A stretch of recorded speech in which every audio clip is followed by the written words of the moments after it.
So what have you guys been up to airplane related here this past week?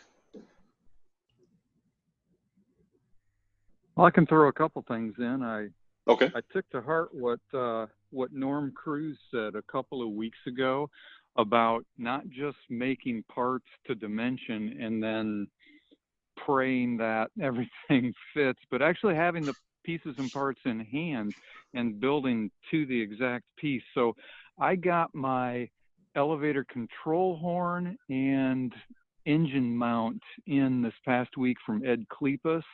Oh, cool. Super great doing business with him, because I figure, that when it comes to building that firewall, let's just have the engine mount there. And, I'm heading into the horizontal stabilizers. So then the other thing I got in were the fiberglass wingtips and the fiberglass elevator tips, that set of 4 from Ernest Martin out in North Carolina. So those all came in the same day. So I can build those and know those tips are going to fit. And I thought that Norm had a really great suggestion with that, and I took that to heart. And so I got those in, and I'm getting close to heading down a path that should flow a little smoother because of that bit of advice, I would say. Yeah. I think that makes a lot of sense. Building to the plans dimensionally you can do it. It's just a little, there's some spots where it's hard to know what was intended, or, things are off an eighth of an inch because they forgot a dimension or something. So, but. Morning, Harold. I saw you made it.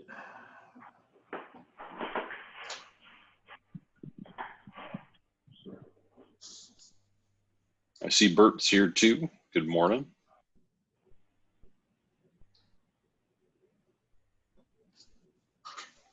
Yeah, I'm here.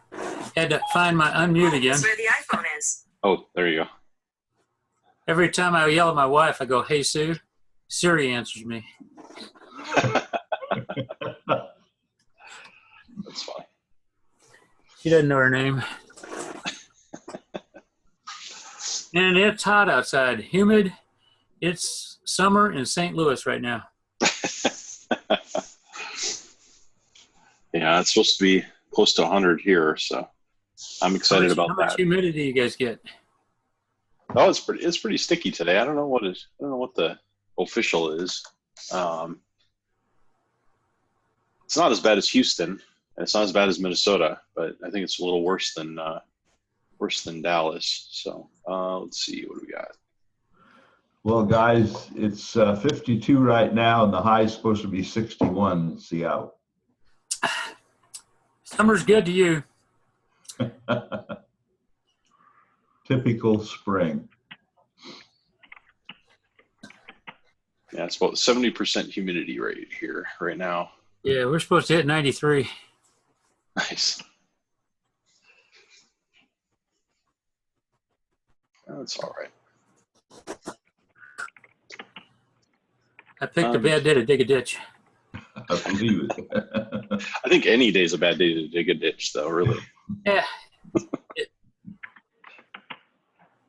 It's good for the soul.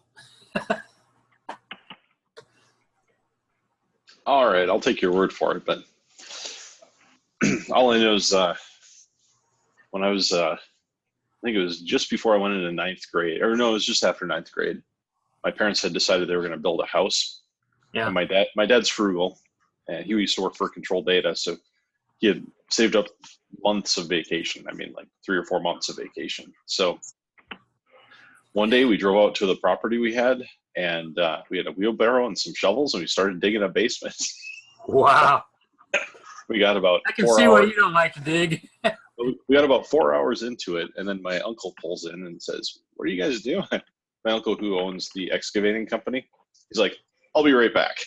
And he brought his excavator out and finished her up. So, yeah. Yeah, I'm not a big digging fan. So, Did you help build the house? Yeah, we did. Basically, my mom's cousins had a concrete company, so they came and did the concrete walls. We were slave labor. We we actually poured the footing ourselves. Yeah. My dad and my older brother and I, and then we had my mom's cousins come out, and they did the block work, and we were, slave labor hauling blocks around, and then and they did the basement floor and the front steps and stuff like that with concrete. But then we framed everything. We sheathed it, sided it, roofed it, insulated. We put the sheetrock up and started mudding and taping. We realized we weren't good at that, so we hired a guy to mud and tape. And then we hired another guy from church to do the trim work, and a company to do the cabinets. Yeah, and I did the electrical. My dad did the plumbing, and we did off-peak electric hot water heat. So it was hot water heat with radiators. So my dad, soldered and sweated all the pipes and everything. And yeah. So how long did it take to build the house? We started. So we put the mailbox and the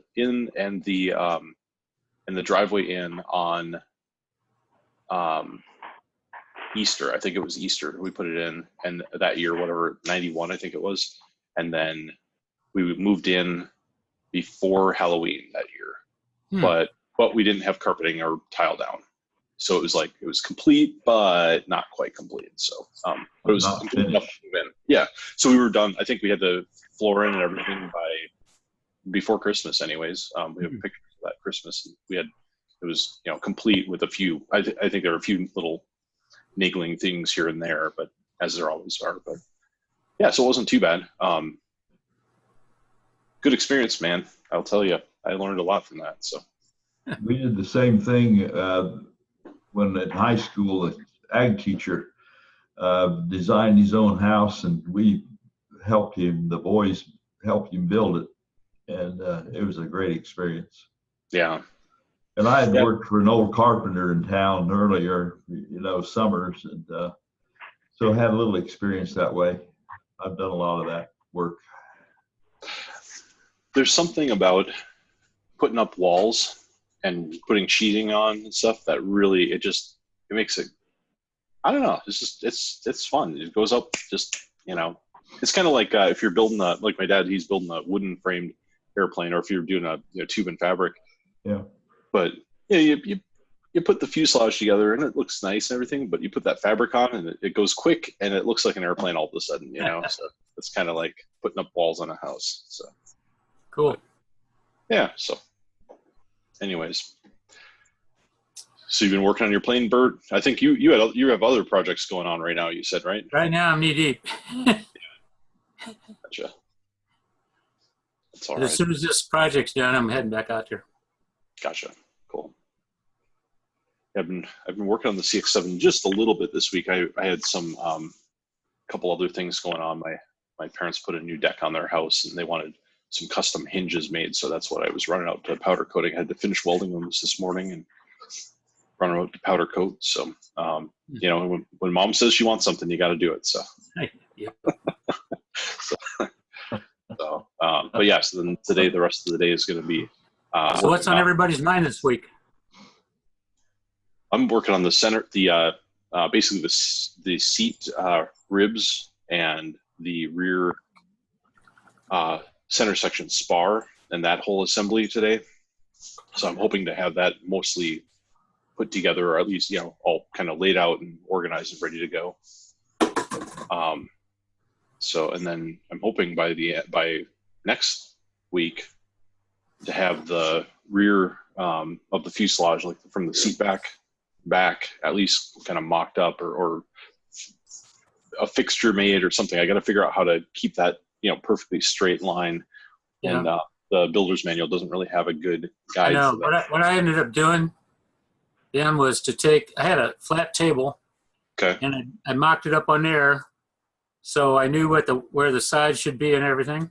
Okay. Then I put a string center line down the middle with a weight on it to keep it straight, and then I used that when I was trying to make sure everything's straight. Okay. That worked out, but there's probably a better way. Well, I was thinking that the top longerons, the upper longerons, are flat, and so I was thinking about flipping it back over upside down, and I have a 15 or 16 foot long table.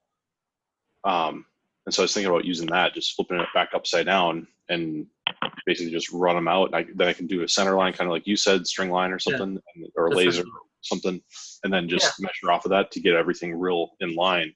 Yeah. And then I have to do some of the skin on the bottom anyways first. So I thought, well, maybe I just do that. That sounds good. We'll see. So I got to figure that out. But yeah, that's kind of where I'm at. So we'll see how this weekend goes. And yeah. So what's everybody else doing?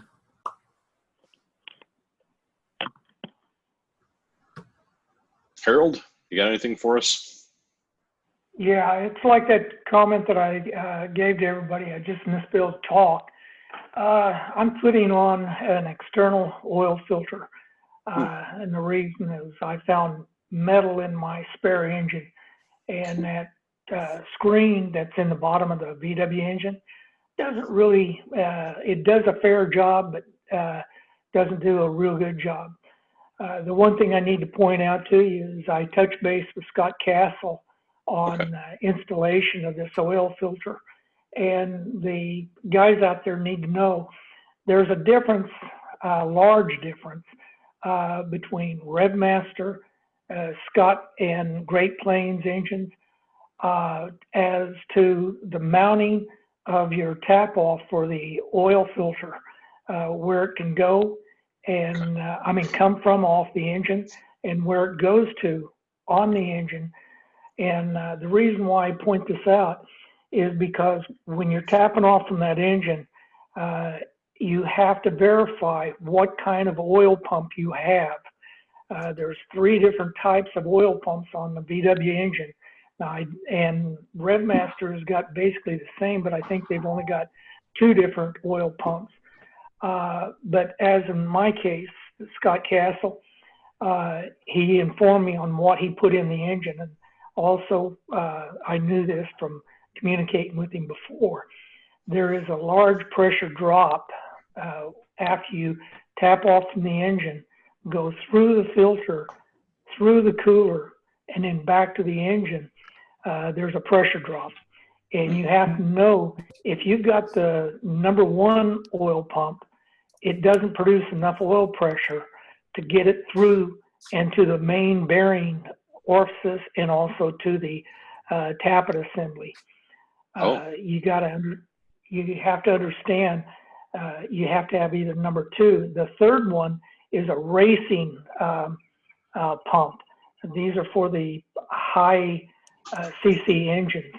I found that out from also talking to a race company that does VWs and Porsches and stuff. So before you go jump into trying to put an external oil filter in, you need to know, one, what kind of oil pump you got. The other thing is, a gentleman gave me a call about, you probably noticed on the website, his cooler is mounted to the top of the VW engine. And that's the other reason I tell you to talk to your engine builder, is because in some cases you can't tap off the top of that oil filter mounting pad because it detracts from the main bearing orifices and stuff. He was talking about maybe going to a remote oil filter under the engine. The one big key thing is, I don't know if guys know about it, but the oil filter, oil cooler, on top of the engine takes usually the air that comes through it and goes back into the accessory section. And it takes the air off what's going to the cylinder. So you have to watch real closely on your cylinder head temperature. The second thing is the attitude of the aircraft in the climb evolution. He was getting a high oil temperature and everything. And I told him, I said, you need to talk to Revmaster on this. The other thing on this is that, let me see if I can explain this right, is that the guys were talking about carb icing.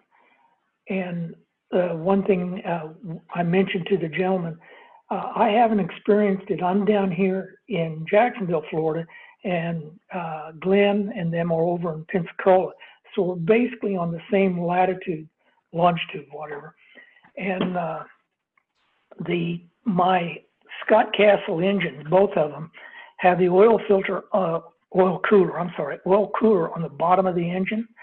And what that does is the air comes through and it cleanses the bottom of the engine oil case. It's got fins to it. And that air is ducted straight down through the oil cooler. And that warm air coming off that oil cooler goes right on that scoop to the carburetor. And I haven't had an icing condition, knock on wood. And the only thing that I can contribute to, and I've had some real cool days and also humid days, is that hot air just washes that intake scoop. And that's my take on it. I want to try to hit both of the subjects, one for the oil filter and one for carb icing in the same discussion. That's very interesting. Thank you for sharing that. You have a lot more piping going to the oil cooler if it's on top of the engine? There's no piping whatsoever. What I could see from his view is there's two different ways that they do this on the cooler on top. One, the top deck cowling has got a indentation that goes down into the cooler, and then the air is escaping out of the back side of the cooler. The other one is the cowling goes straight across to the fuselage, and they tap off the air that's coming across the cylinders. I can see why that's a bad idea, because you're taking a cooling air. You've got to pressurize that top part of the engine to force that air down in between the cylinders. And if you take a little bit of that air away going to the cooler, I can see some problems. But I believe his was tapped off from the top of the cooler into the cooler. I'm sorry, tapped off the top of the cowling into his scoop.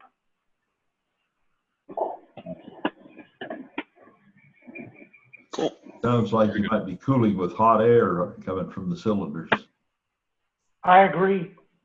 That's the reason I asked him real quickly. I said, you're talking about you're getting a hot oil temperature in your climbing stuff. And that's what I was thinking. I asked him, but he never replied. What is your cylinder head temp? But I've had several people ask about that remote oil filter. And I personally can't see having an airplane engine without a spin-on oil filter on it. But the VW engine is really critical on its main bearing oil pressure.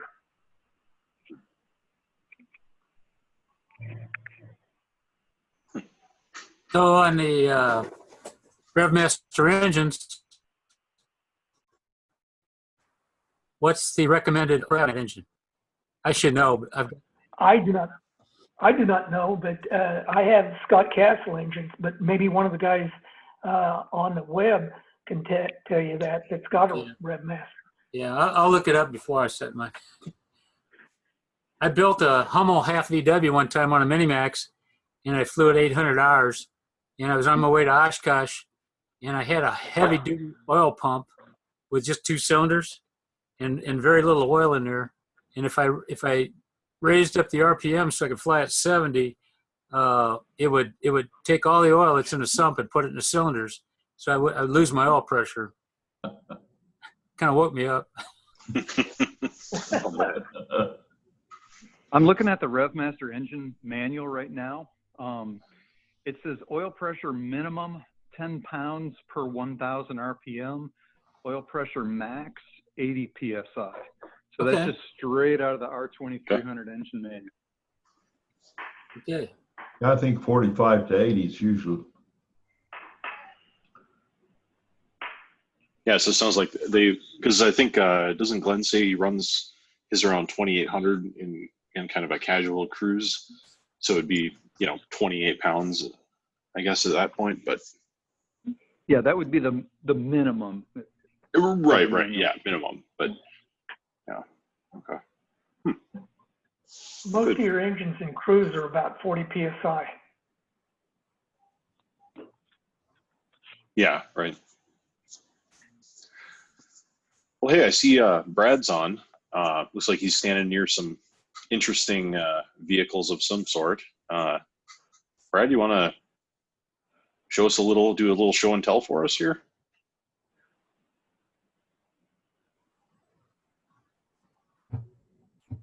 Did we lose you? Yeah, he decided to I'm give it here. up. Can you hear me? Yep, I can hear you. First time I've done this. There you are. So, hey guys, how are you doing? Morning. Just finished my 40.7 hours, so I finished my phase one. Just landed. Awesome.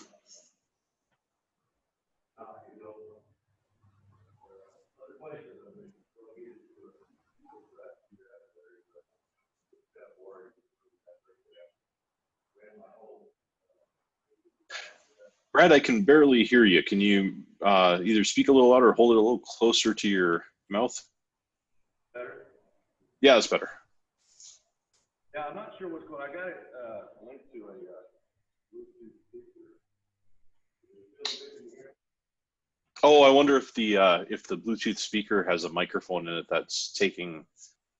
In the Ring Central app, you should be able to choose a microphone. So maybe switch it to your phone microphone. I'm not really. I see where I can do it. When I did, I lost all audio. So. Oh, okay. All right, that's not good. Sorry.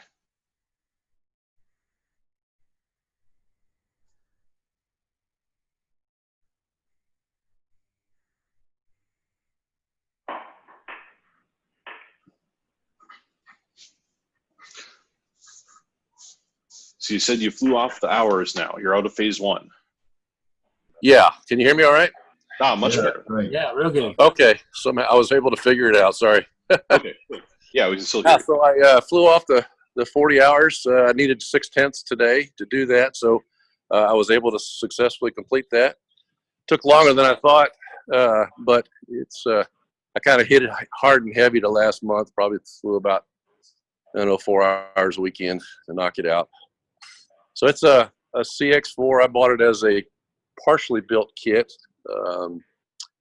Finished it up, patterned the paint a little bit off of the Tuskegee Airman Red Tail. There's a pretty prominent display P-51 out there with this paint scheme.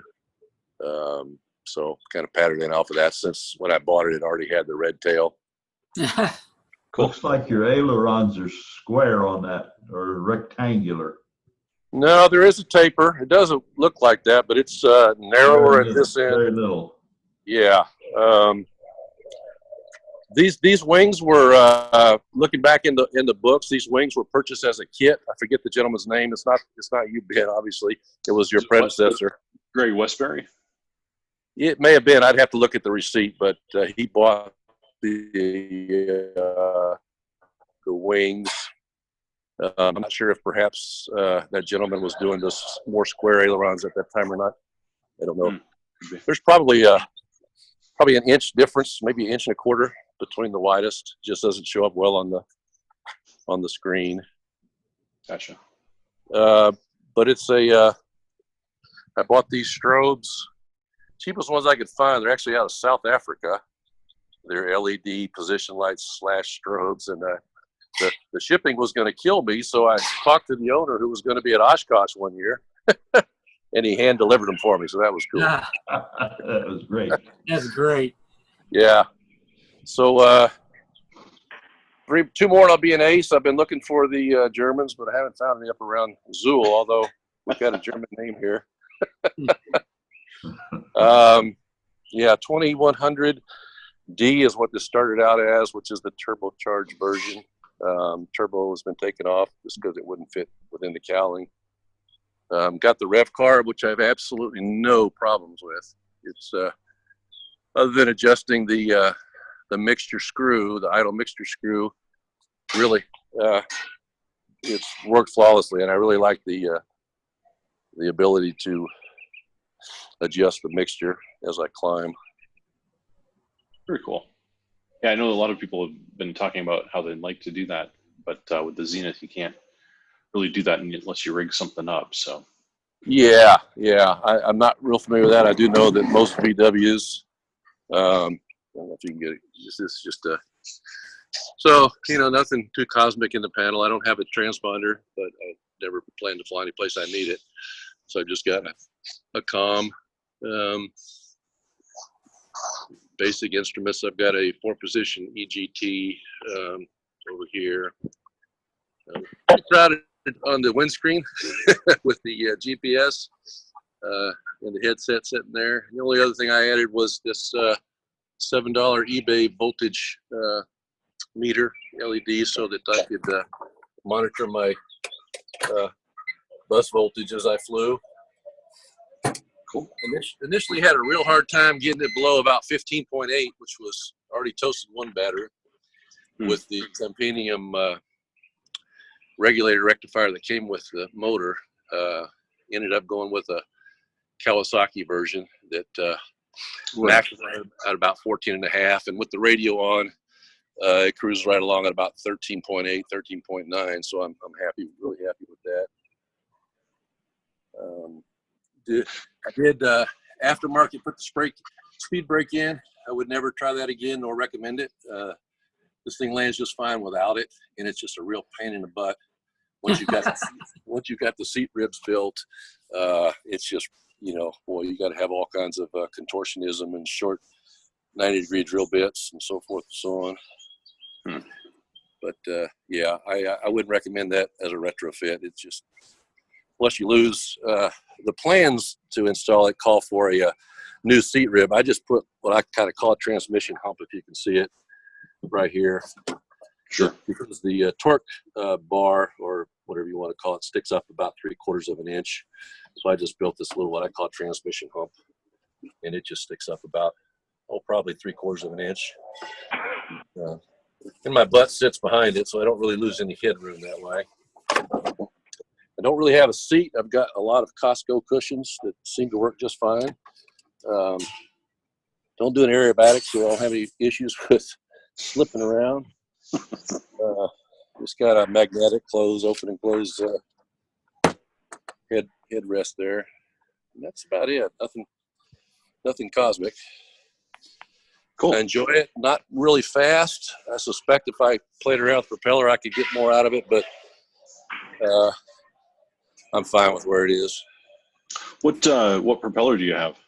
It is a Culver. Okay. I think it's a Culver. Yeah, Culver. That gal, if you've ever seen her videos, I'm sure it was she or her grandfather. Yeah, very, very fun to watch videos. But yeah, I think it's a 5442. Okay. I know I talked with her or messaged with her on Instagram a month ago or so, just asking her if she had done any, and she had said, yeah, she did a few Thatchers. So I think 3 or 4, she said. So yeah, so I think that might be a good source. Yeah, it seems like nice people. So, oh yeah, it's definitely small business. Good to support those guys. Of course, I suspect all these these in-house made props are more like mom and pop businesses. Yeah. Where in the world are you, Brad? Well, right now I'm at a place called Zool Air Park, 1 Tango Echo 4, which is outside of San Antonio, about 15 miles up I-10 as you're going towards Houston. Yeah, it used to be an Air Force aux field, so it's got a 300-foot wide grass runway, 3,000 feet long, lighted. Wow. It was asphalt during the war, and it's basically just overgrown into a grass runway.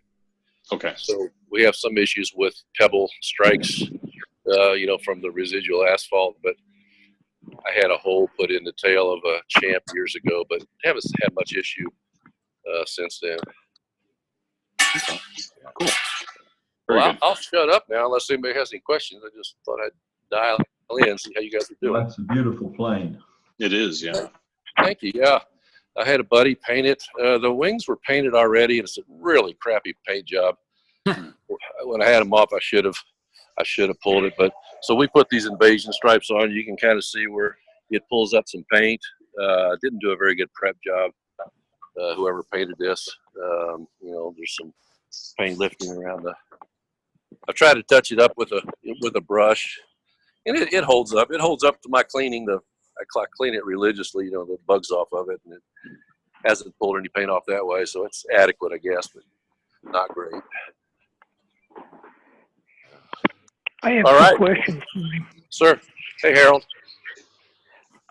Okay, my first question is, you said you retrofitted the wingtip strobes.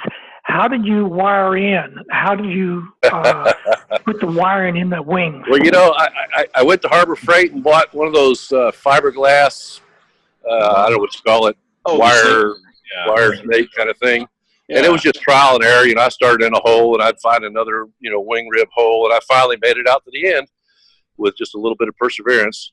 So it's not, the wire's not secured in any way, because there's no way to do that. But it's good quality wire with a good coating on it, so I don't have any issues. Good question. What gauge? Beg your pardon? What gauge wire? What gauge wire? I couldn't tell you off the top of my head. The guy recommended it. It only pulls like, you know, an amp and a half or something, so it's not huge. I think I don't remember what it was. Maybe 18. Does that sound right? It sounds good. The wings were off when you did this, right? Oh yeah, absolutely. I just had it up. My second question is, your fuel tank shut-off valve, when you did the cockpit picture, or in other words, the view of it, yeah. Where is your fuel shut-off valve for the fuel tank? Well, I don't know if you can see it, but it's so this is the knob. Out is off, because I kill the engine with the fuel, because this rev carb does leak if you leave the fuel on without the mixture all the way off. So you see it kind of just goes through. It's a little bendy thing, and then there's the valve on the bottom, kind of midway between the front and the back of the tank. Can you give me a side view? Okay. Of that shut-off valve? Yeah. There you go. There you go. Down.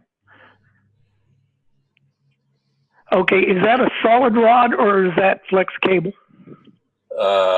It's solid. Come up. There you go. Yeah. So it's mechanical linkage all the way down. Yeah, sure is. And being the rev carb, I don't have to worry about the facet fuel pumps or anything. It runs on gravity. That carb only takes about 1 psi or less to operate well. What fuel tank did you use? Did you make your own, or did you? It came with the project, but I believe it was professionally welded. Okay. But it was welded as opposed to riveted. Okay. Yeah, and I wasn't convinced that gravity would work, because it wasn't. You know, I'm not that smart. So we did a really thorough. I've got some photos of it, but we hoisted the nose up 20 degrees, which is tremendous when it's sitting in your hangar. And they did the time to drain to see what the gallons per hour were, and then we lifted the tail up 20 degrees, down, and did the same thing, and then of course level flight, and it was probably 200% of what was required in all 3 of those tests. Okay. And it only gets better with the head pressure from the fuel vent. Brad, I got another question for you. Sure, Harold. Okay, your back part of your canopy, you don't have a brace or nothing to hold on to it? No. So I'm kind of tall in the torso. This is kind of like a Rube Goldberg. So I had to have the back up higher to get some headroom. And so I was thinking about all kinds of ways to, build this up with fiberglass. And so the easiest, although probably not the most elegant way, is I just cut a new upper part of this. It's plywood, and just made it taller.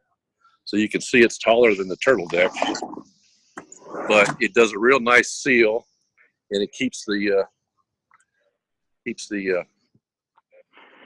and I do have that piece, and you can see I've actually got it drilled, but I never got around to putting it in, and I haven't had any vibration issues, so I'll probably just leave it as is. Is it the same thickness canopy as the ones that we have? Yeah, it's the one from Dave Thatcher. So I've got a few oopses here. So there's 2, but they haven't gotten any worse. Those are the only 2 that I cracked when I was drilling. May I recommend something that a canopy guy told me? Sure. At the very forward, can you take a shot of your 2 cracks? Yeah. Oh, yeah, I know what you're going to say, because you sent me pictures of that triangle support piece of metal. Okay. Yeah, I've got all that. I just haven't gotten around to it. I've been working on this other project, hopefully get the wings on today and to do an engine test run. So this is my next focus.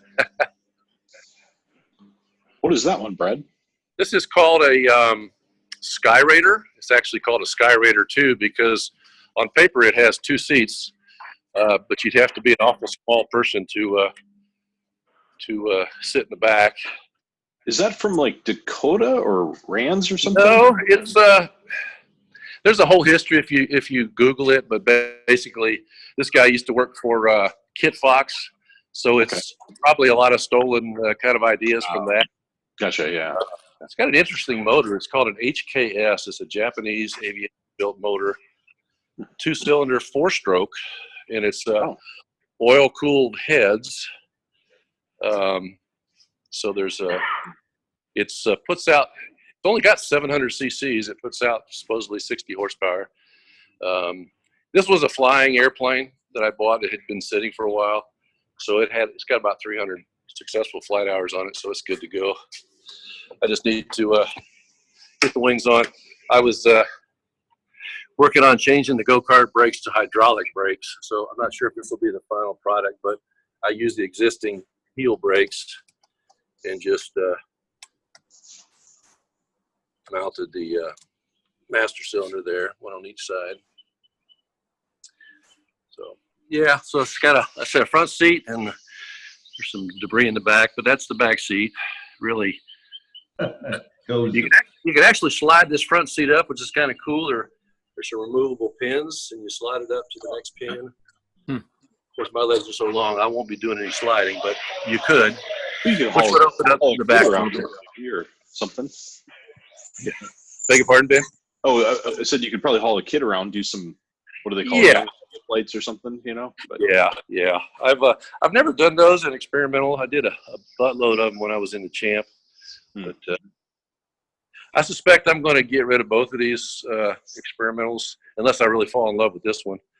I need something with 2 seats because I do like to give rides. So I'm thinking of going back to a champ, maybe a 100 horsepower champ,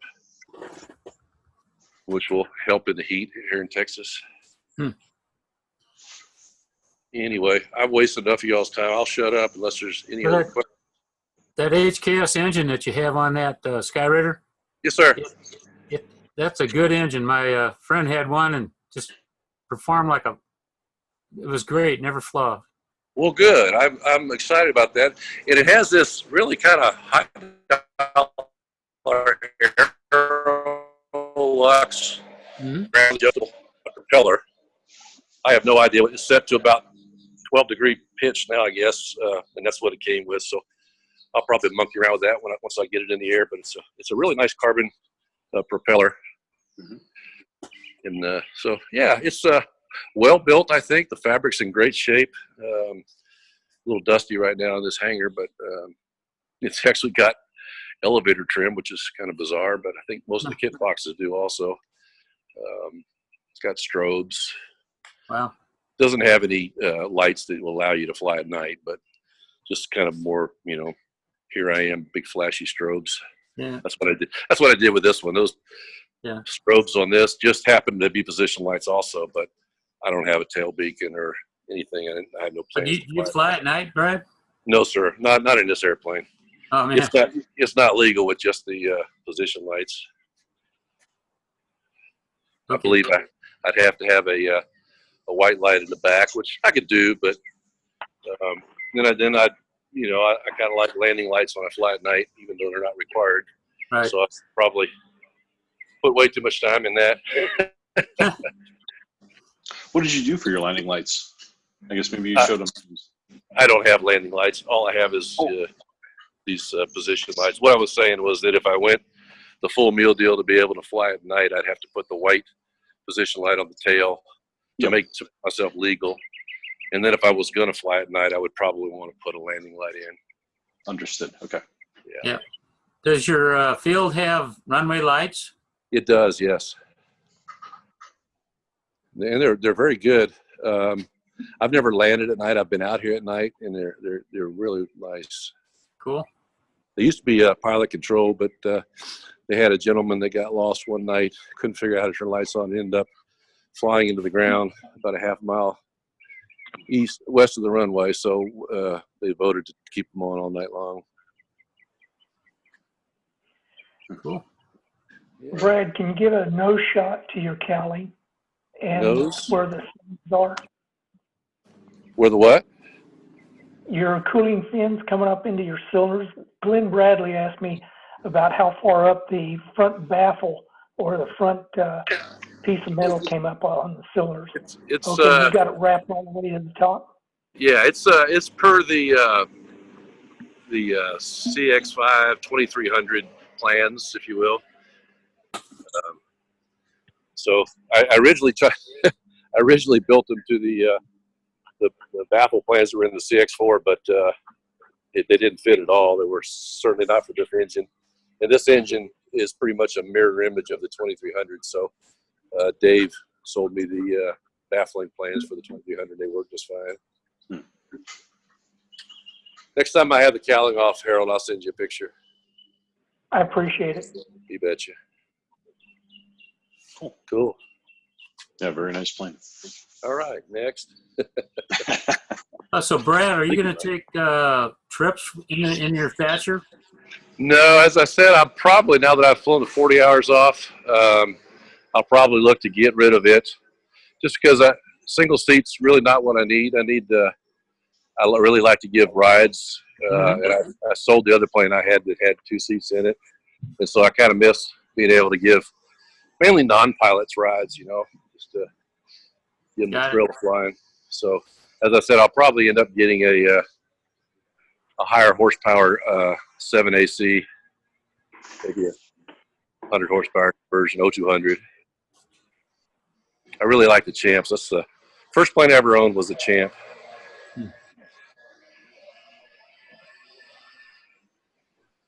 All right, I'm going to go mute here. Good talking to you guys. Thanks. Yeah, Can thanks, you give us a shot of you, a picture of yourself? I guess not. I'm not smart enough to do that. Let's see here. Yeah, there you go with the Corona. There you go. I got the Corona beer going. normally I don't have that. I want to see what this engineer looks like. As my wife says, you have a face for radio.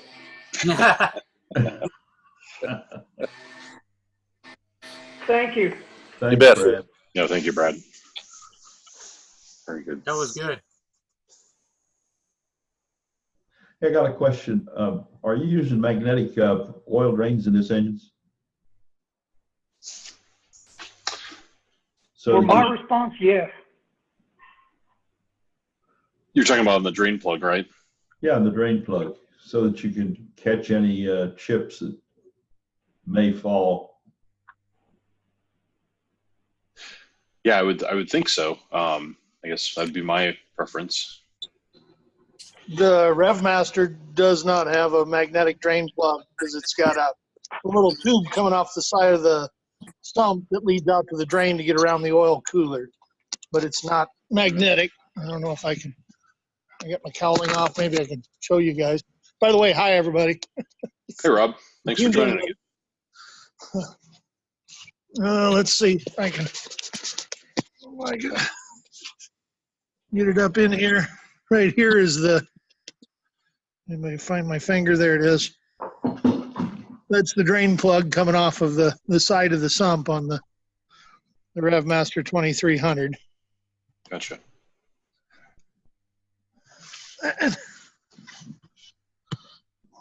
Harold, you were asking about I'm not very good at taking pictures and talking, but there's the baffles on the leading edge cylinders. Can you, Ben, can you give us a shot of his engine?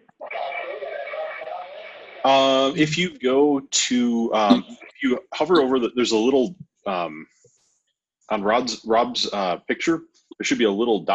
thing that you can say pin video. There you go. I got him now. Did you get him? Can you show it to me again? There you go.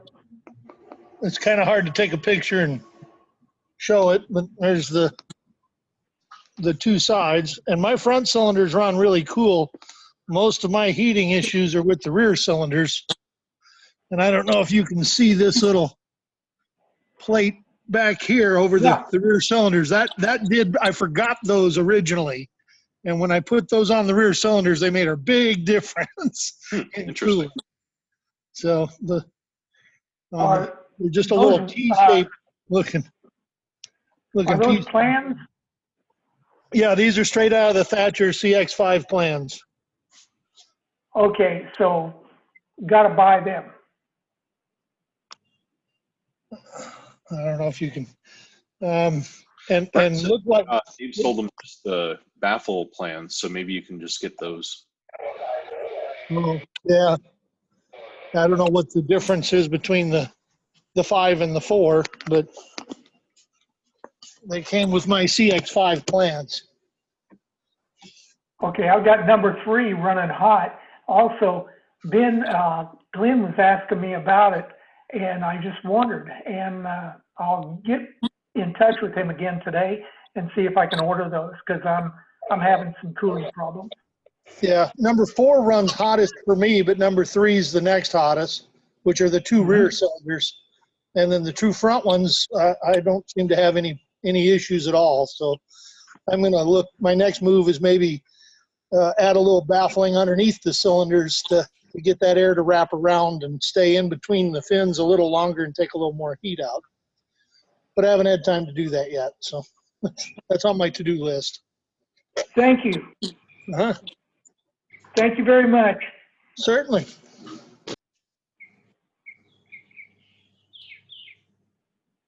Cool. Good deal.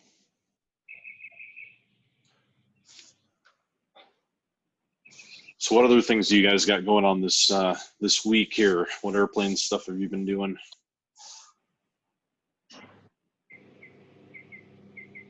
No one?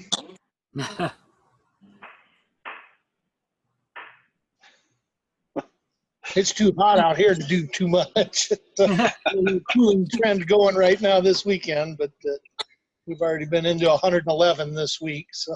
Wow. Oh, that's warm enough, yeah. Phoenix gets warm. Yeah. We do most of our Where are you at? time. Phoenix, Arizona. Whoa. Yeah. Yeah, so wintertime is our flying season. This is the time that we start to hibernate down here.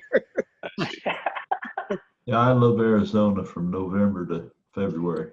Yeah, it's a great place in the winter. I don't know if you can see it, but I've got a swamp cooler going right behind me, pulling on no space. What we need to survive. Another month out here, I won't even want to be in the hangar for the next few months. July and August, just be in a tin shed, that's for sure. Harold, you can come up to Seattle. Our high is 60 today. Yeah. Ooh, that's colder than my winter. That's funny. Yeah, I know down there in Texas, they put long johns on at 70 degrees. That's the way we do it out here, yeah. It's anything below 70 is time to pull out the parka and the mittens and start a campfire and stay warm. Yeah. My younger sister, she's been she knits, and she's been knitting stocking caps.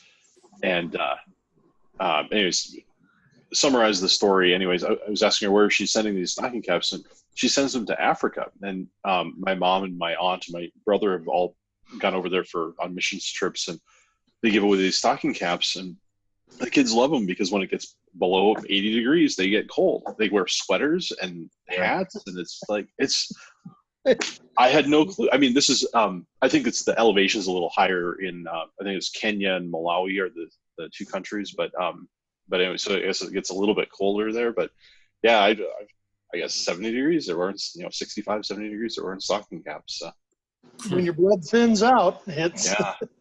it Yeah. gets cold. I don't know how you people take that below freezing stuff. I'd stop functioning completely in that. Of course, we won't get in the pool until the water's at least 80 degrees. So Yeah. yeah, I've got the cowling off of mine today. If anybody has anything they need to see, I can show it to them again. I don't know that there's a whole lot that we haven't already covered in pictures and all that, but Are you doing some work on yours today, Rob? I was just haven't had the cowling off in about 2 months, the lower cowling, and I like to look around every now and then. I'm still only, I haven't got to 100 hours yet on the engine, so I'm always looking for what's wearing out, what's rubbing, what's leaking, it'd been a month and I was getting a little nervous, so you got to just look around occasionally, and I haven't found anything. Everything looks pretty good, so Good. Staying dry. I've got just the smallest of drip out of the rear seal, main seal on the engine, but it's about 3 drips a flight or something, not enough to really worry about. And I know Glenn has told me that they get better over time. The seals kind of wear in, so that's kind of where I've been waiting for. My front seal I had to replace. It kept leaking from day one, so I replaced it.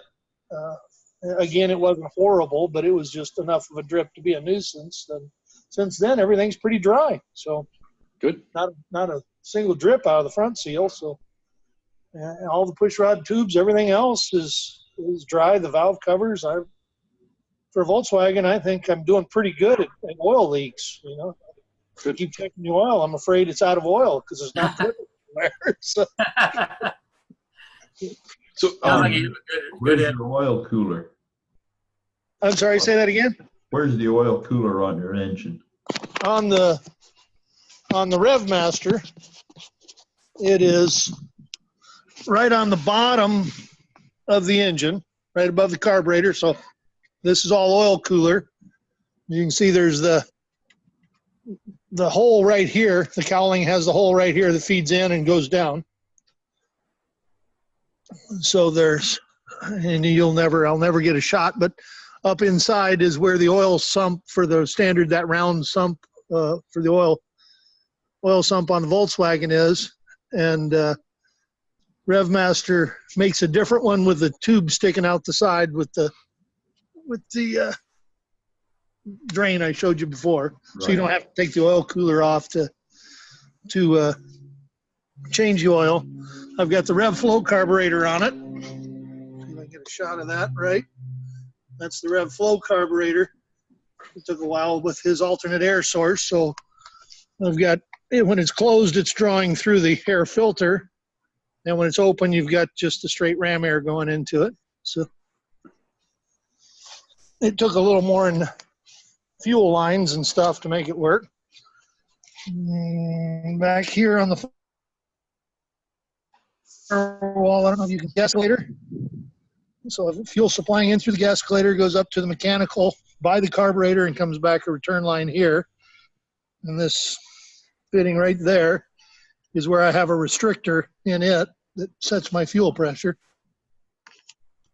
And everything else, the 4-into-1 RevMaster exhaust, but everything else is all pretty standard boilerplate stuff. What kind of oil temperature do you usually run? I've been running about 180. I've got a little block off plate that I made for the front cowling. In the wintertime, I put that on just to, instead of get to my cowling here. There's another picture. Can't see what I'm shooting. Well, here's I'll put that block off plate on it just to reduce that opening down in the winter, keep the oil temp up.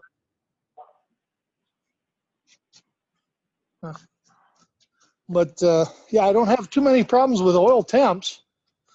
I've fought more of the two rear cylinders. God, I don't know how you guys. If I could turn this camera around someday, I could figure out how to work this. Sorry if I'm getting you dizzy. The baffles on the two rear cylinders. That seems to be where I've done most of my work. These front cylinders, you'd think with the air coming in and having to turn around that it would, to go up under, would be warmer, but these are actually my two cooler, front ones are cooler. Number 3 and number 4 are my warmer cylinders.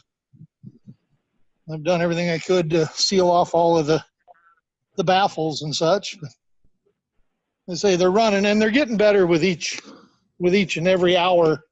It seems to, 80 to 100 hours seems to be the magic number, I'm thinking. With each passing hour, they seem to get a little better. So they're not over temping. They're just like right up there at 375, 400. Those rear two cylinders. Then that just seems to be where they like to live. I know the Sonics guys, they go to 500 degrees, 450 to 500 on their Volkswagens. That's what Sonics is giving them. So a couple of guys around here with Sonics and Volkswagens in it. So RevMaster says 375, but I run 375 to 400 on that number 4 cylinder.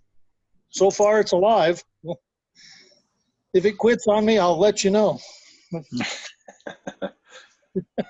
So we'll see what the future brings. So I've done everything I can to try to get cool, and I try to climb out, keep the speed up on climb out. That seems to be, once I get it into cruise, it seems okay.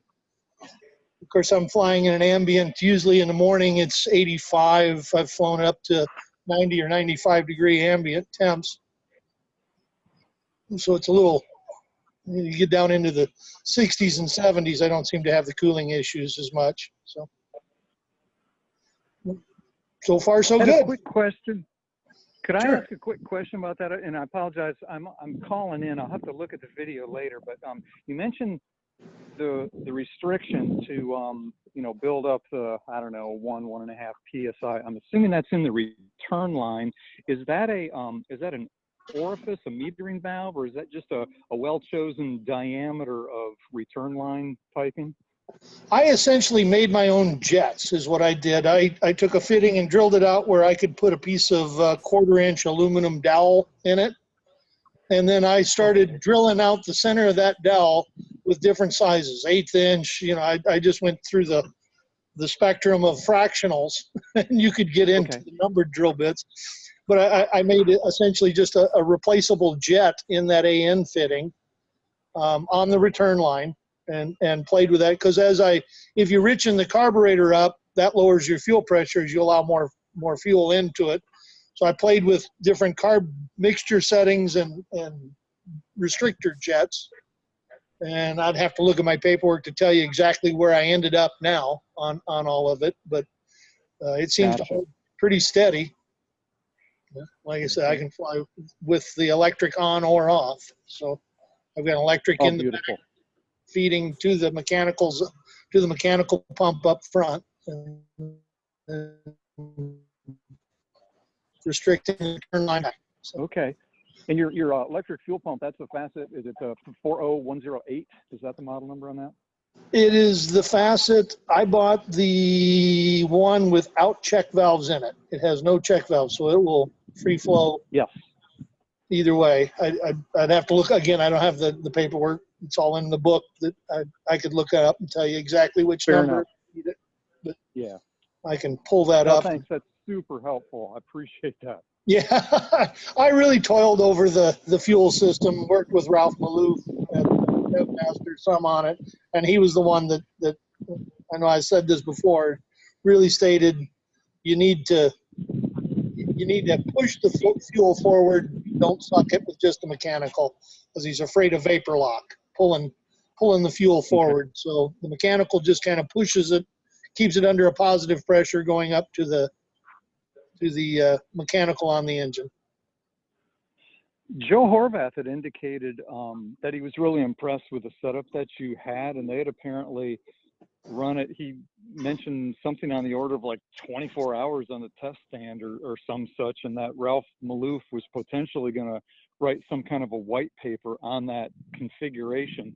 Have you heard tell of any of that coming to be? I know there's always better things to do than to stop what you're doing and sit down and write a white paper on something. Yeah. But Ralph's a really smart guy. He's been around a long time, an engineer, designed a lot of things in his life, and I really wish he would. That's what I was asking him for, because it sounded to me like no one had really done this before.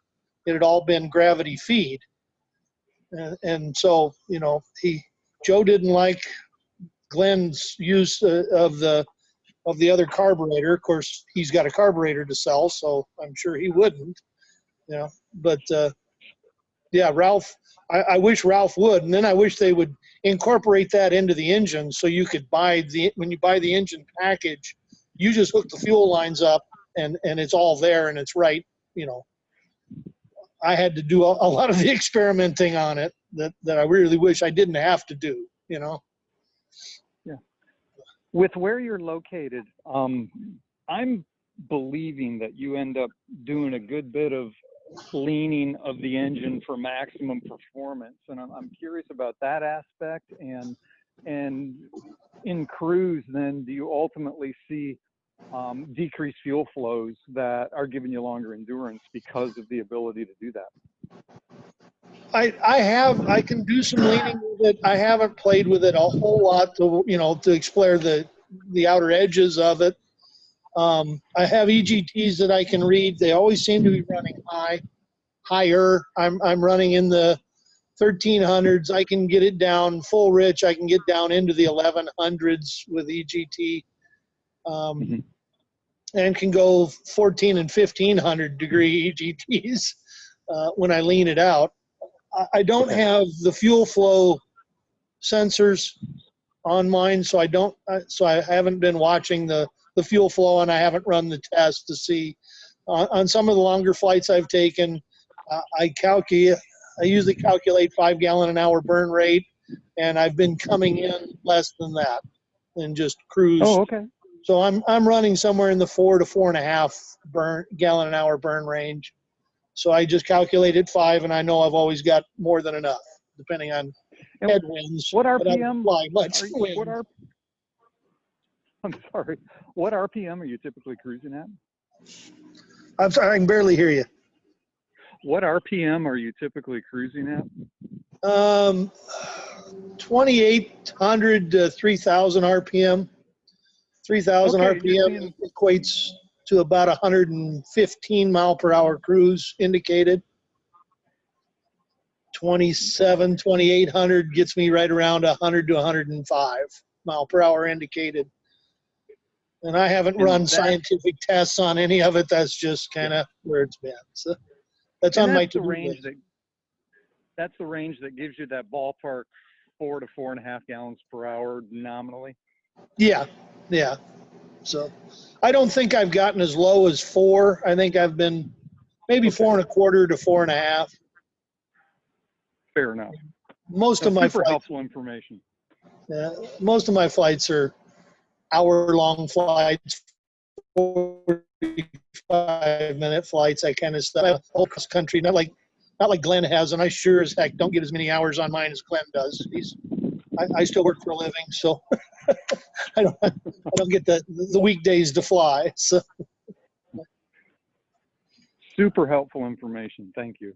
Certainly, yeah. Anything I can do to help. That's glad to see Jake up in Oregon got his flying and starting to report. We're getting a few more. That's good. A few more CX5 guys out there. Now we'll have some CX7 guys coming up pretty soon too, huh? That's the plan. Yeah. So. If I ever get rid of this Rans S6 in my hangar, I may consider finding a little single-seat CX4 to add to the fleet. Just as much fun as the two-seater is to fly, I think the single-seater would be even more fun. So. How is it with the passenger in there, Rob? I have not flown anybody yet. I've flown some salt bags up to 120 pounds. Okay. been my mission, is to get like a 160-pound person in the back and work my way up. From there, that's my next move, but we kind of ran into summer, and now most of my flying is limited to early mornings and, short flight stuff. So with 120 pounds of salt bags in the back seat, you noticed a decrease in climb rate, but other than that, the handling, everything else was exactly the same. Okay, cool. I didn't stall it, but I got it close to a stall, and it felt identical. So it really didn't change. I expected more of a change, moving things aft that far. There'd be a little more change in the CG or something. So yeah. Yeah, especially being tandem 2-seat, started adding, that's on a fairly long arm, the back seat. So I've been real careful about adding weight back there. And like I said, I started with a 40-pound bag and went to 80 pounds and then 120 pounds in the back seat. And you really wasn't noticeable other than just, reduced climb. But I think I still saw 600 or 700 foot per minute climb with 120 pounds in the back. And I'm 240, 245. So I'm no lightweight. So the performance was good. Like I say, my next move is I couldn't put another bag in the back. Otherwise it wants to lay over on the tail. So because you've got to have somebody, the pilot's got to be in the front seat before you put somebody crawls back into the back seat to counter it. So gotcha. So I didn't have anybody to throw the last bag into the back seat for me while I was in it. So I haven't flown anything more than 120 pounds, but I know a couple of 160, 170 pound guys, and I'm going to put one of them in the back seat first and work my way up to 200. I know Glenn flew with Pat and with Dave Thatcher in his, and they were both at 200 pounds in the back seat. Okay. And everybody reported that they flew fine. So I'm just sneaking up on it. Yep. That's good. It's prudent. I don't use the back seat a whole lot. I built the 2-seater just because I'd have extra room for hauling stuff. I made the rear stick movable for that purpose. So. Yeah. Has anybody published a CG envelope for the C4 or the C5? You know what I'm talking about? I know the CX5 has. I think it's published, isn't it? It's in the manual. I know that. I've got it in my manual. What Thatcher? Oh, okay. Because he shows the range on it. On a sample weight and balance sheet. I could dig that out of the books if posted up one of these days if somebody's interested. I was just going to look at the 777 pounds empty, I think, but I didn't work it trying to save a lot of weight.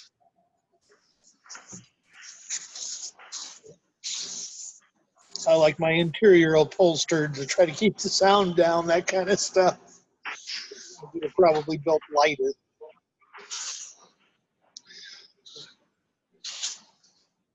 And like Jake had said before, I cheated everywhere I could get a kit. There it is. Yeah, this is the CX7, but yeah, it's there. So there's the empty weight in CG, most aft, most forward, and then flight test weight is empty right now. But yeah.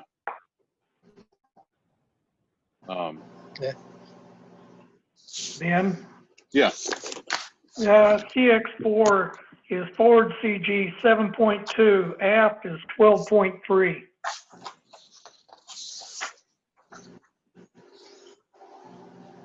Yeah, I was actually surprised when I first got on the CX5. It's got a pretty wide envelope, and I don't remember the exact numbers now, but I want to say it was 7 or 8 inches. It was quite a pretty decent envelope for a tandem aircraft. So. Yeah, it looks like for the 7, it's most forward is 12.4, aft is 15.8.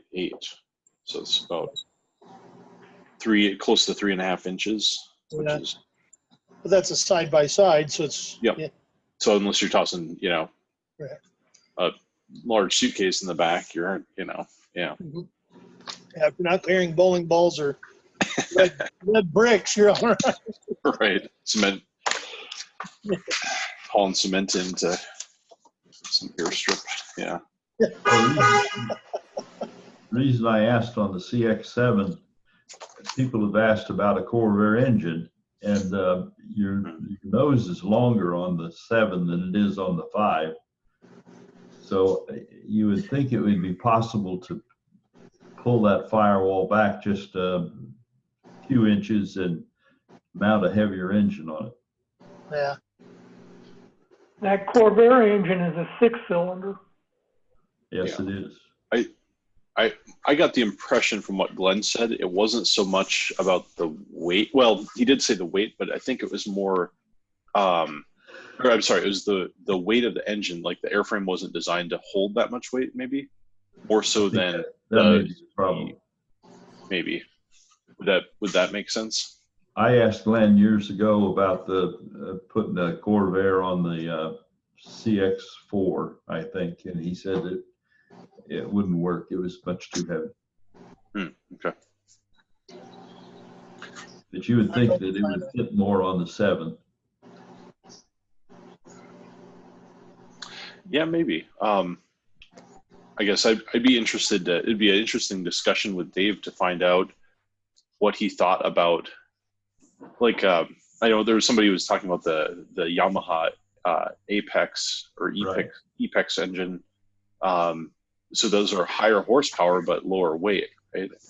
So the question I guess I would have for Dave is on the Corvair, it's about about the same horsepower, maybe a little bit. What is it? I think 100, 105, 100 to 120. 120. Okay, so maybe a little more horsepower but more weight. So, but then if you switch to the Yamaha or one of the other aircraft or auto conversions that are a lower weight but similar horsepower or higher horsepower, is it a matter of the airframe can't support it while sitting, or is it a matter of torque, or I don't know. There's so many things that go into it. I don't think he's interested in doing anything with the VWs. Could be, yeah, I'm not sure, but I know a lot of people are. So I think it's a question that we'll need to look at answering at some point. But yeah, Ernest Martin, the guy that does the all the fiberglass parts, doesn't he have he's got a 4-cylinder Jabiru, I believe, on his single seat, on his CX-4. But I think the 4-cylinder is pretty comparable in weight to the Volkswagen. Yeah, I think so. It's a 2200 cc engine, I think. Yeah. Well, that's why they call it experimental. Somebody needs to blaze that trail, right? Yeah.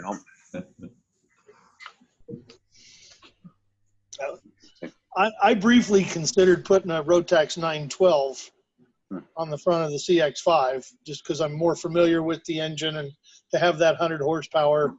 And I just didn't, I'm not a designer and I didn't want to go through all the iterations of building a motor mount and getting the thrust angles and all of that correct, which is over my head, and then building the cowling to make it all work too. It's right. Enough. I cheated every place I could as it was, trying to, bought every kit I could get just to get mine flying. CX-5 would be a really nice contender for the Rotax 912. It'd be slightly lighter and another 15 horsepower.